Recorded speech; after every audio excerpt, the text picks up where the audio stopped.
Boa noite, gente. Meu nome é professor Cristiano, eu faço parte da equipe de Biologia da Escola Técnica Ferreira Viana e vou apresentar aqui para vocês um conteúdo que é sobre mutação. Essa é a primeira parte. Na parte 2 eu vou relacionar mutação com aspectos de evolução que nós vamos ver posteriormente. Vamos lá, gente. Então, o que eu tenho aqui? Primeiro, uma célula. A célula tem um núcleo, né? Lá dentro do núcleo tem um material genético, que é o DNA, e o DNA ele guarda regiões chamadas de genes, onde tem uma importância, porque a partir dali eu tenho uma sequência, né, de nucleotídeos que está relacionado a ter informações importantes para serem utilizadas. Eles são transcritos, eu gero uma cópia desse pedaço, chamado de RNA mensageiro. O processo de transcrição ocorre dentro do núcleo, depois o amadurecimento também dentro do núcleo. Eu tenho o RNA mensageiro.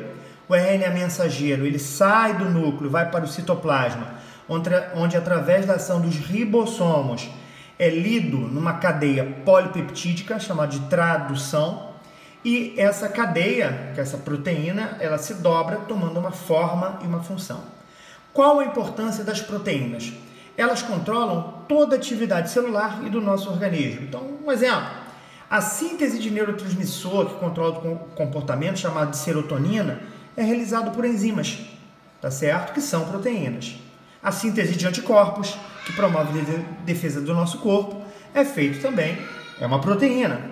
A hemoglobina, que dá cor vermelha à nossa hemácia e transporta oxigênio para a gente produzir energia, também é uma proteína. Então tudo está guardado no DNA, eu uso a informação para gerar as proteínas de controlar o funcionamento das células e logo do meu organismo. Beleza. Aqui eu esquematizei uma fita de DNA. Na verdade, o DNA é uma dupla fita, tá certo? Ela é escrita em sentidos contrários, essa dupla fita, e é escrita através de nucleotídeos, que são 4, no caso do DNA. A adenina, a timina, a guanina e a citosina. Então aqui tem uma sequência de nucleotídeos. A segunda fita é uma fita que salva a informação, é como se fosse um backup, como se tivesse uma reserva de informação. E como é que ela é escrita, a segunda fita? A gente faz uma brincadeira, né? O nome de 2 cantores antigos, um chamado de Gal Costa, chamado de Agnaldo Timóteo. Então eu tenho a primeira fita e a segunda fita é escrita a partir disso, nessa brincadeira. Na verdade, os nucleotídeos guanina e citosina são complementares e adenina e timina também são complementares. Continuando, vamos lá com a brincadeira, né, que eu sempre estimulo os alunos a fazerem, Gal Costa, Agnaldo Timóteo. Então eu já sei como escrever as outras fitas complementares. A, C, G, C, A, T. Sempre usando a brincadeira. Agnaldo Timóteo, Gal Costa. Beleza. Mas como é que eu utilizo essa informação? Então tá ali a minha fita de DNA, que eu já construí. Eu tinha a primeira fita, construí a segunda fita, e agora a partir da primeira fita eu vou fazer o RNA mensageiro. Nota o seguinte, olha o que eu vou fazer. ATG. Aqui está o RNA mensageiro.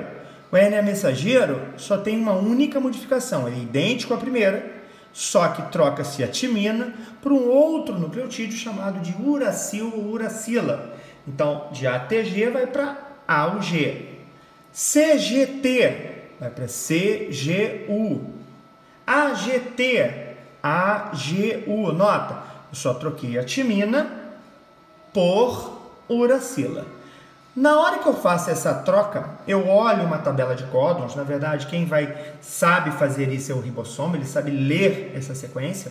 Ele troca aquela sequência chamada de códon, que são esses 3 nucleotídeos, troca por um aminoácido, que eu vou no próximo slide mostrar para vocês essa tabela de códon, tá? Então, CGU, AUG é o aminoácido metionina, CGU é o aminoácido arginina, AGU é o aminoácido serina. E assim vai sucessivamente construindo ali a sequência de aminoácidos.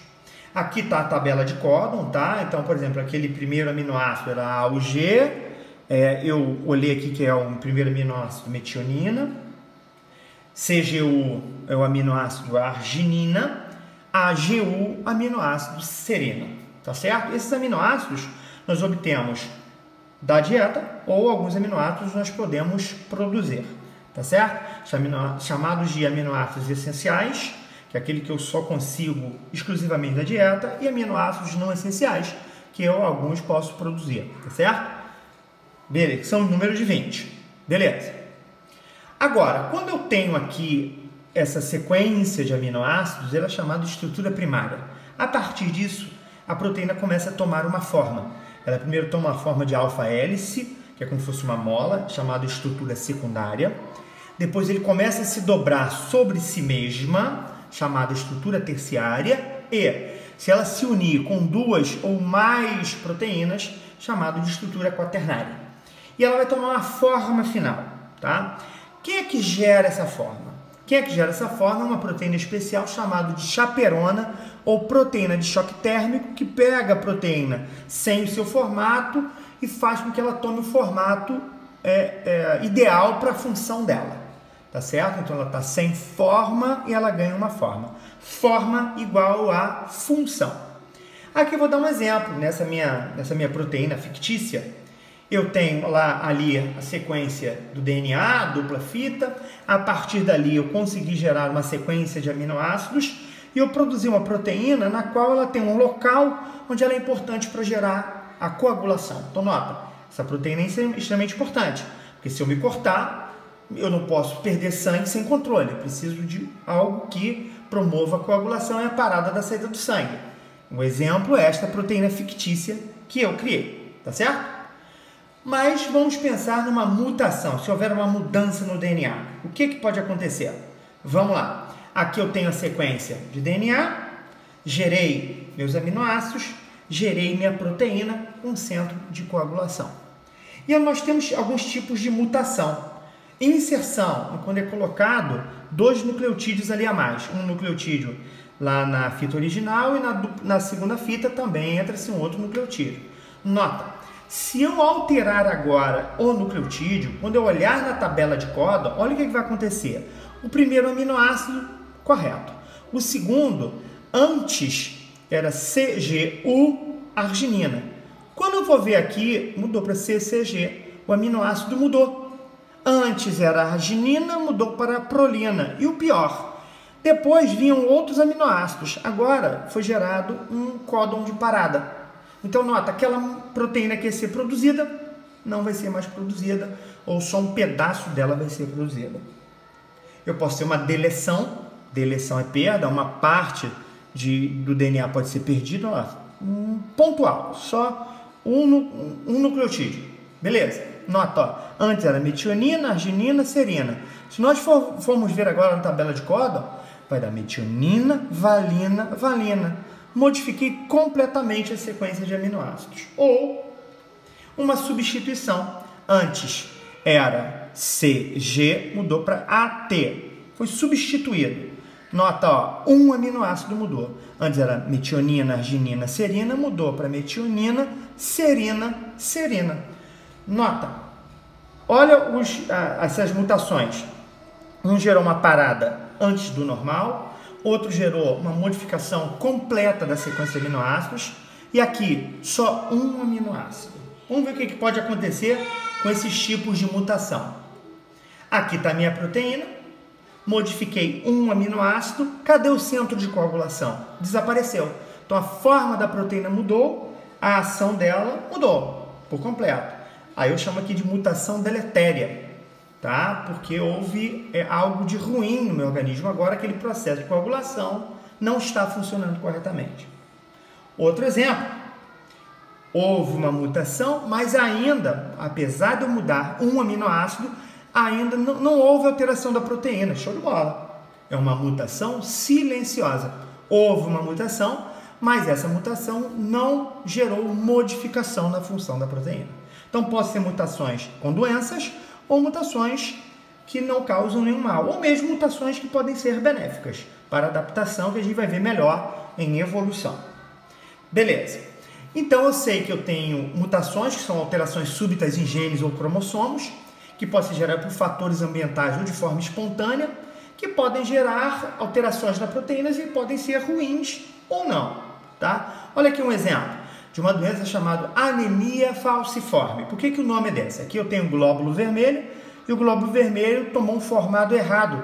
Então não consegue transportar, não consegue viajar pela corrente sanguínea corretamente, nem transportar o oxigênio corretamente, chamado de anemia falciforme. A única coisa que muda nela é um único aminoácido. Por quê? Ocorre uma única mutação pontual e isso gera uma mudança em um aminoácido numa proteína chamada hemoglobina, que ela dá cor vermelha ao sangue, e a proteína tem a sua função muito prejudicada. Então, nota, um aminoácido pode prejudicar a função de uma proteína por completo. Mas, professor, todas as mutações são ruins? Agora, se eu olhar esse mapa aqui, eu vou observar o seguinte: locais na África, porque foi descoberto que é muito mais comum anemia falciforme em afrodescendentes. E se eu observar aqui na África, eu vou ver que tem uma região que tem maior incidência de pessoas com anemia falciforme. E essa incidência, ela tem uma coincidência com regiões onde tem malária. A malária, ela é uma doença causada por um parasita chamado Plasmodium, cujo vetor é um mosquito chamado Anopheles. Mas nota, há uma correspondência do alelo de anemia falciforme, a presença da anemia falciforme, em regiões que tenham malária. Então acredita-se que, apesar da anemia falciforme ser um distúrbio, ela se adapta melhor à infecção, ao contágio da malária. Então, tem efeito negativo, mas acredita-se ser um processo de adaptação, que a gente vai observar isso melhor depois, tá certo? Um outro tipo, uma doença que também é essa doença mais grave, chamada distrofia muscular de Duchenne.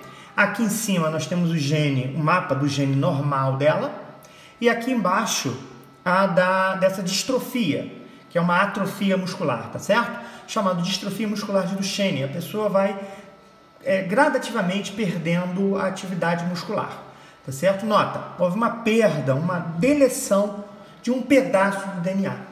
Tá certo? Mostrando que essa deleção ela prejudica a pessoa, né? Gera uma atrofia muscular, uma perda de músculo, e essa perda de músculo gradativamente vai fazendo a pessoa perder as suas funções normais do dia a dia, se tornando até dependente de cadeira de rodas. Aqui é só uma informação adicional que o desenhista Maurício de Souza, nos quadrinhos dele, ele adicionou um personagem que tem a distrofia muscular de Duchenne, tá certo? Muito interessante isso. Vamos lá. Na distrofia muscular de Duchenne, eu tenho aqui as fibras musculares e o único defeito é uma única proteína que está ligado à membrana plasmática das células musculares, e esse defeito faz com que a proteína não consiga se conectar corretamente com as fibras de contração muscular, e o músculo vai perdendo função. Nota, uma única proteína com uma mutação altera a função do músculo, gera uma perda de função muscular, tá certo? Beleza. Mas nota, mutação nem sempre é ruim. Às vezes ela é um processo relacionado à adaptação, tá certo? Os tipos de mutação elas podem ser espontâneas, que acontecem naturalmente na molécula de DNA, ou podem ser induzidas. As induzidas elas têm uma importância interessante, porque no nosso dia a dia a radiografia pode induzir a mutações, as radiações alfa, beta e gama, que vocês verão isso melhor em física, mas a gente também em biologia também fala em biofísica, também pode alterar a molécula de DNA. Radiação ultravioleta, por isso do uso de protetor solar, tá certo? Porque a radiação ultravioleta pode afetar a molécula de DNA, gerando mudanças, a mutação. Ou, por exemplo, a ingestão de vitamina E, que ela é uma substância antioxidante, logo protege contra agentes que possam causar mutação no DNA. Então aqui, fatores ambientais que podem ajudar em criando mutações ou evitando a formação dessas mutações. Mas nota, toda mutação, teoricamente, ela deveria ser corrigida pela nossa célula, mas a gente tem uma limitação. Então aqui um exemplo, eu tenho uma radiação ultravioleta que causa uma ligação errada na molécula de DNA, É encontrado esse erro, é retirado e colocado a sequência correta de DNA.